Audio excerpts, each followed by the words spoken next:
Happy Sabbath. I'm outside because I just noticed these little wind chimes that are still in our tree. And it's not like oppressively hot. It's been so humid and just... Anyway, and we've been working really hard. Look at that. In our yard. We planted... Well, someone came and helped us to let go of the terrible weed situation because we had pulled out this entire front bed back in April, and we were gonna plant like this cute herb garden, like make this cool wall and everything, and then I fell and we didn't get to do any of it, but the weeds grew up like past my hip. And so we finally hired someone to come do it, and they didn't really get out all of the weeds. Like, they just put mulch over top of the weeds. Well, I mean, this part they like weed whacked down, and then they just put mulch over top of it, which doesn't necessarily help. But we had taken down all of our wind chimes and stuff, yard decorations, but these two were like hung up when we bought the house. They belonged to the people before us, and I just never took them down. In their honor, let them stay up. So the one that's broken, I'm gonna let go, but I'll keep because it's cool. So today is Fast Sunday in my community, and I've wanted to make a video of fasting, about fasting and feasting. It was on my list, so I'll talk about it. Fasting is actually one of my favorite worshipful practices. So is feasting. My husband and I love hosting events and at our house, especially religious or spiritual events. And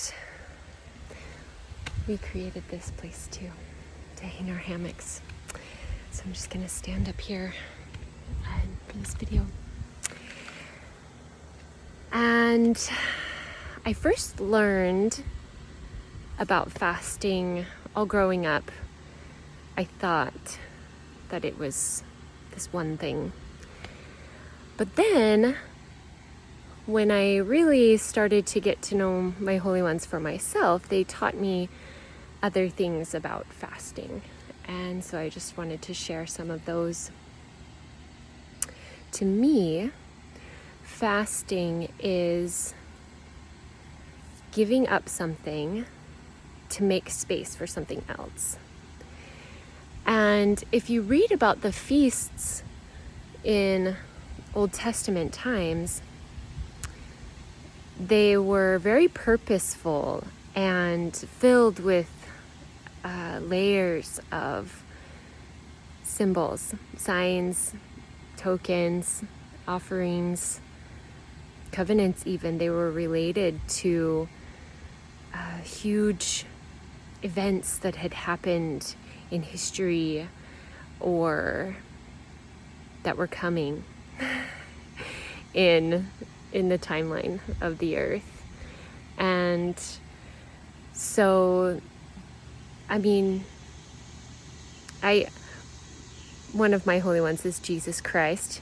And when Yeshua walked the earth, there were times of feasting and fasting in his life. Like, his first miracle was performed at a feast, a wedding feast.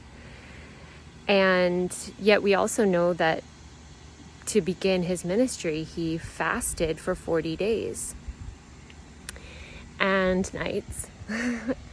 And that's important because in some cultures, fasting just means not eating while the sun is up. You know, some cultures still worship in that way, and it's beautiful. That's a beautiful practice also.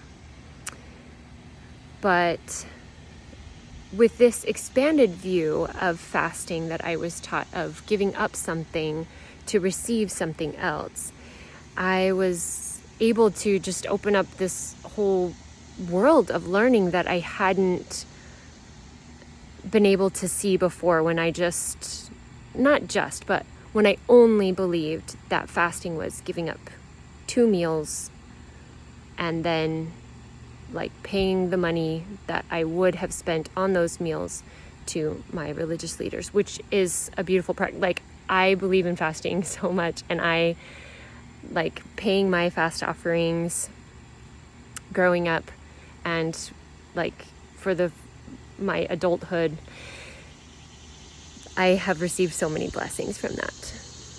But there's other learning too that I'm grateful for. So I'm fasting from 2 things now for the rest of my life, as far as I know. One of them is sugar, as I've spoke with you about before, because this one time I was out nursing our middle daughter during church, actually. And I just went out to the car because there was too many people in the mother's room. And I was fasting her and just thinking about, I was nursing her and thinking about Fast Sunday, because it was Fast Sunday, but I was nursing, so I wasn't fasting. And the Holy Ghost just straight up told me, like, you're addicted to sugar. It would really be beneficial for you if you could give that up. And so I tried several times, but it wasn't until I decided, okay, I'm fasting from sugar for the rest of my life, that I was actually really able to give it up and be free from that addiction. And it was when the Holy Ghost told me fasting is a powerful tool for you. If you can learn to fast and to use the power of fasting, like if you can train your body to use this tool, so much will be opened to you. And so I really started studying about it and really started practicing it. And I learned a lot. I ran programs, like life coaching programs that were centered around this fasting and feasting principle. And it works. It totally works. When you give up something to make room for something else, miracles happen. And when you place something on the altar of sacrifice, you receive blessings beyond what you could even dream. And that means a lot coming from me, because I dream all the time. And so once I had fasted for 40 days from sugar, I began to dream, actually. And I think I've shared about this too in my Dreams and Visions video. And being taught in dreams has become one of my most treasured gifts in this life. And so I was asked more than a year ago now to give up something that I literally did not know how it was going to be possible. And I'm going to use it's very personal and sacred, and so I'm going to use an allegory to explain about it, because I wanted to talk about it a little bit, but I'm going to use an allegory for it. So,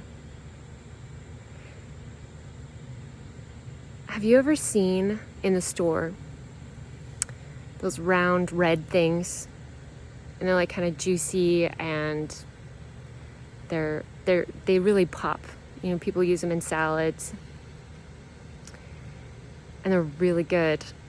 They have a lot of nutritional value. I've heard awesome stories about healing with eating these round red things. And I never ate them growing up. People call them tomatoes. Those things you can buy in the store. And then when several years ago, I learned that you could grow those, like at home. And the first time that I tasted one, I was like, okay, this is a tomato. That other thing that I was told my whole life is a tomato actually isn't. I mean, I'm sure it'll still provide nutritional value and like caloric intake, and it still looks really good. Like, you know, if you serve it to someone, they'll be like, thanks for the tomato. But it's not actually.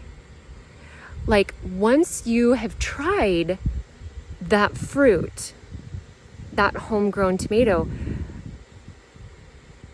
nothing else compares to that. And if you tried a homegrown tomato, you know what I'm talking about. Like if you have had a homegrown tomato and one of those round red things that they sell in the store, like, you know what I'm talking about. So he who has ears to hear, let him hear this story. And I was asked to give up homegrown tomatoes, and I was like, but I know what they taste like. Like, nothing else is even going to compare. Like, sure, yeah, if you're asking me to, I will eat store-bought tomatoes for the rest of my life, and I will learn to be okay, because that's how much I trust them. But I didn't know how it was going to be possible. But I said, okay. Like, I bowed my head and I said, yes. And so I went about the task of living well without homegrown tomatoes, because I was asked to fast for them for the rest of my life. And so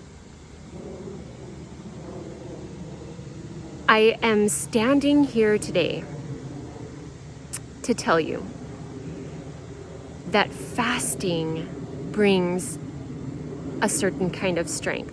Feasting also brings a certain kind of strength. Like, Jesus said that. People like made fun of him and judged him because his disciples weren't fasting. And he was like, why would they fast? Like, it's time for feasting right now.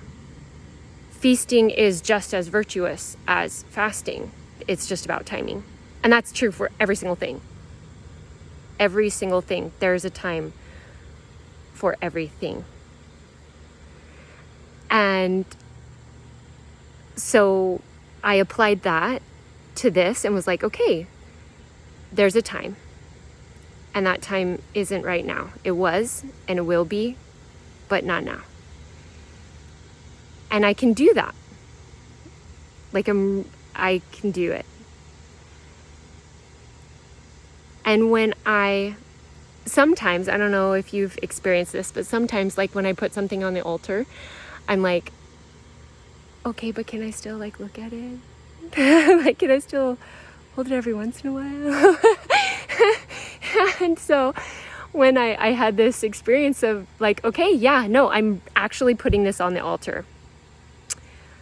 And I give it. Like, I actually fully, really give it. I am offering it. Even though I had been fasting this whole time, like, my heart wasn't in it. You know, you can know the difference of like when you're doing something or when you're like actually standing in it and you have become that thing that like the doing was supposed to get you to, you know? That's what fasting is. That's what feasting is. It's to get you to something so you can be something. It's not about the doing. But anyway, so like I got there, okay? Like I got there. And then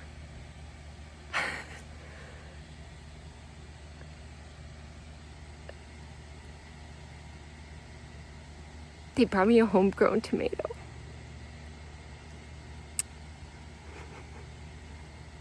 Like, not in my dreams.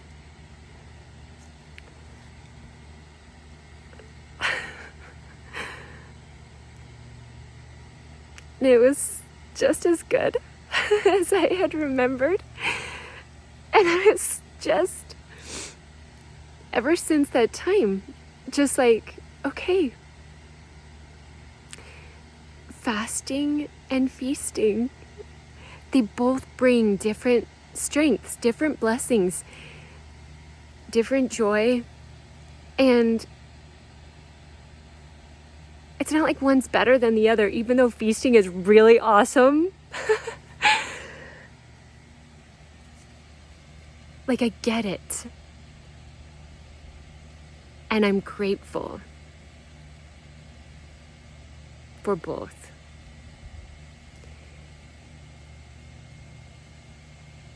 We've been trying to use up our food, like all of our food storage and stuff.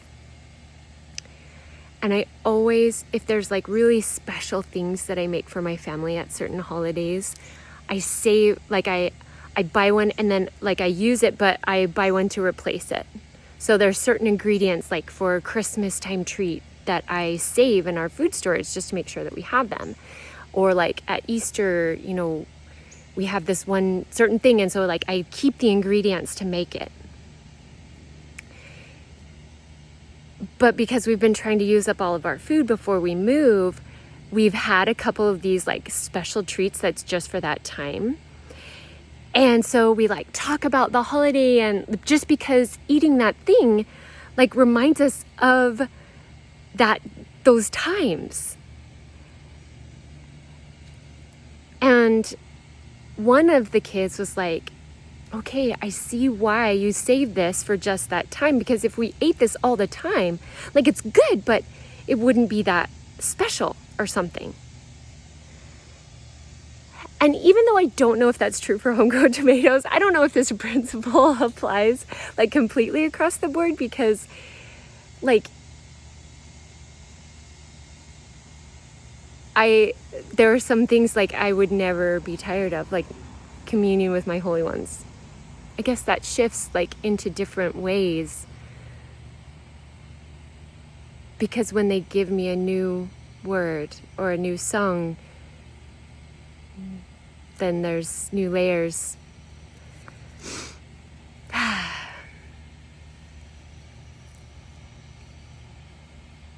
I guess in this telestial hellish world,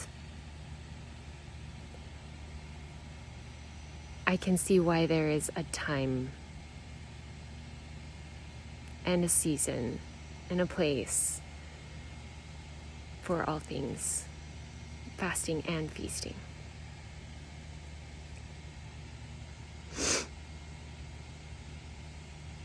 And that reminds me of when we were power washing the house, the kids walked outside onto the porch and they were like, "These stones are white?"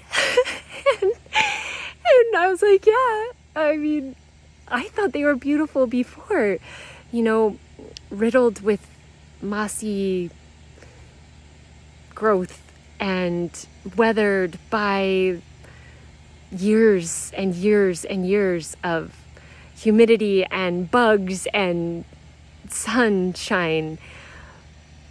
But when they're washed clean, like it's the same stone, but it's different. And both of them are beautiful.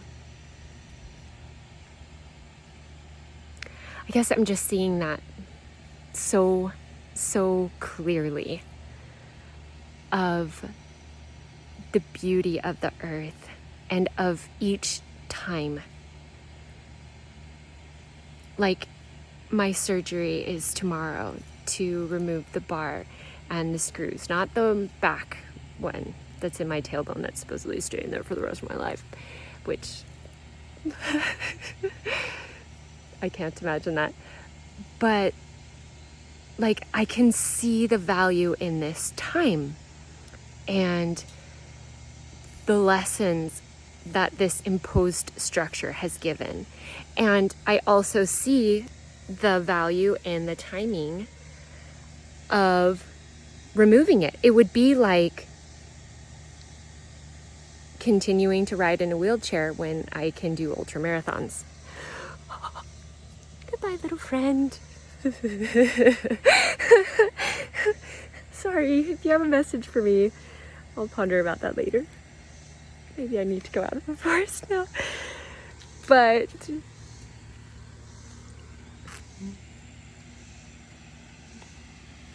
I totally lost my train of thought. Maybe that was the message. Maybe I've belabored this point.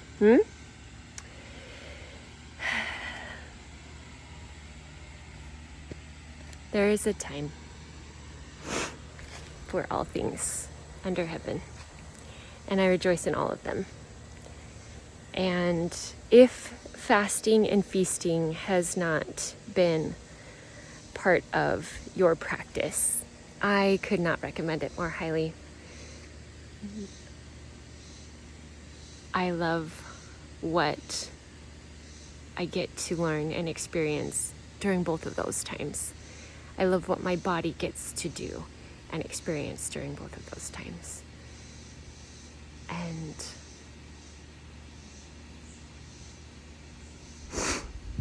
this week I got a message from a friend, a Marco Polo.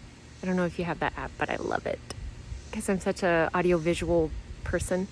I love being able to see people when they're talking with me. And she told me this story about someone giving her a compliment, and she started to cry just because it was so life-changing for her, for someone to see her and proclaim her worth. And I was just absolutely floored that this girl did not know how beautiful she is and how wonderful she is, and just how much I value her and how grateful I am that she's here on the earth and how many lives she's touched and blessed. Could she really not see her value and worth?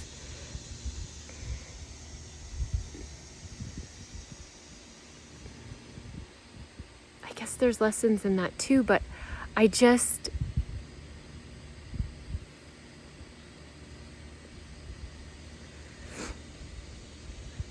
think I know that because of my experiences of fasting and feasting, I know who I am. I know my worth. I know it here and I know it here. My heart. With my whole soul, I know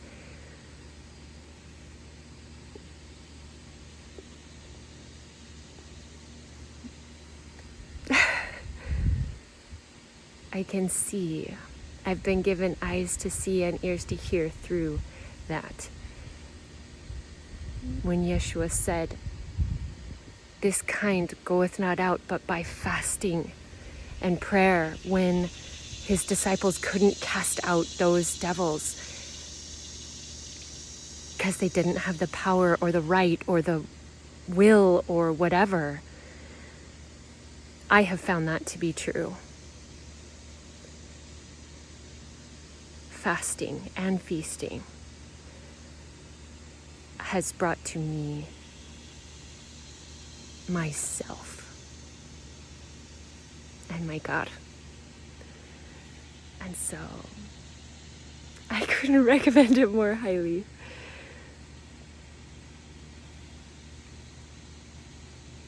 I hope you're well. I hope you can rest on this day that's been given to us, that was made holy, so that we could rest and receive.